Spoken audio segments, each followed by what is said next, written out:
தற்போதைய அண்மை செய்தி. கோவில்களில் சிறப்பு கட்டண தரிசன முறையை ரத்து செய்ய கோரிய வழக்கில் தமிழக அரசு பதிலளிக்க சென்னை உயர்நீதிமன்றம் உத்தரவு பிறப்பித்திருக்கிறது. அண்மை செய்தியாக நாம் பார்த்துக் கொண்டிருக்கிறோம்.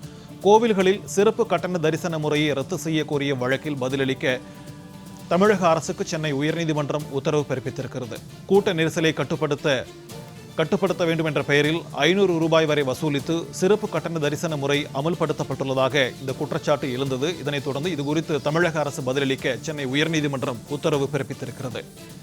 மூத்த குடிமக்கள், மாற்றுத்திறனாளிகள், கர்ப்பிணிகளை இலவச சிறப்பு தரிசனத்திற்கு அனுமதிக்கலாம் என்றும் அந்த மனுவில் கோரப்பட்டிருக்கிறது. மூத்த குடிமக்கள், மாற்றுத்திறனாளிகள், கர்ப்பிணிகளை இலவச சிறப்பு தரிசனத்திற்கு அனுமதிக்கலாம் என்ற அந்த மனுவில் குறிப்பிடப்பட்டிருக்கிறது. கோவில்களில் சிறப்பு கட்டண தரிசன முறையை ரத்து செய்ய கோரிய வழக்கில் தமிழக அரசு பதிலளிக்க உயர்நீதிமன்றம் உத்தரவு பிறப்பித்திருக்கிறது. இது தொடர்பான கூடுதல் விவரங்களுடன் நம்முடன் இணைகிறார் செய்தியாளர் சுந்தரம். வணக்கம் சுந்தரம். தமிழக அரசு பதிலளிக்க உத்தரவிட்டு சென்னை உயர்நீதிமன்றம் உத்தரவு பிறப்பித்திருக்கிறது. இது குறித்தான விரிவான தகவல்.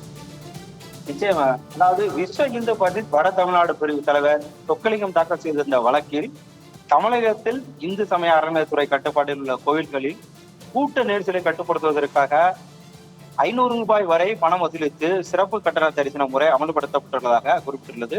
மேலும் மூத்த குடிமக்கள், மாற்றுத்திறனாளிகள், கர்ப்பிணி பெண்கள், புதுமண தம்பதிகள், பால்குடம் எடுப்பவர்கள், காவடி எடுப்பவர்கள், மாநில ஆளுநர்கள், முதல்வர்கள், மடாதிபதிகள், ஜீயர்கள், பொய்யாதாரர்கள் உள்ளிட்டோருக்கு இலவச சிறப்பு தரிசனத்துக்கு அனுமதிக்கலாம்.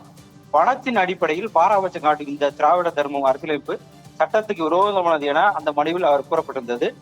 கோவில்களில் சிறப்பு கட்டண தரிசன முறையை ரத்து செய்ய நடவடிக்கை எடுக்கும்படி அறநிலையத்துறைக்கு உத்தரவிட வேண்டும் என அந்த மனுவில் அவர் கோரிக்கை வைத்திருந்தார். இந்த வழக்கை விசாரித்த நீதிபதிகள் சுவாமிநாதன் மற்றும் லட்சுமி நாராயண அமர்வு மனுவுக்கு உடனடியாக பதிலளிக்க தமிழக அரசுக்கு உத்தரவிட்டு வழக்கினுடைய விசாரணை வரக்கூடிய மே 29ஆம் தேதிக்கு தள்ளி வைத்திருக்கிறது. கோவில்களில் சிறப்பு கட்டண தரிசன முறையை ரத்து செய்ய கோரிய வழக்கு தொடர்பான கூடுதல் விவரங்களை வழங்கியமைக்காக நன்றி.